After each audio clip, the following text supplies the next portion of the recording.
عندنا خسالة سيمنز قافلة قفل الأطفال.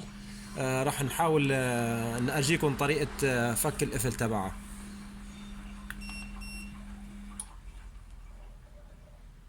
نضغط على ستار لمدة 5 ثواني بينفتح القفل، نرجع نضغط ستار كمان لمدة 5 ثواني بيرجع القفل.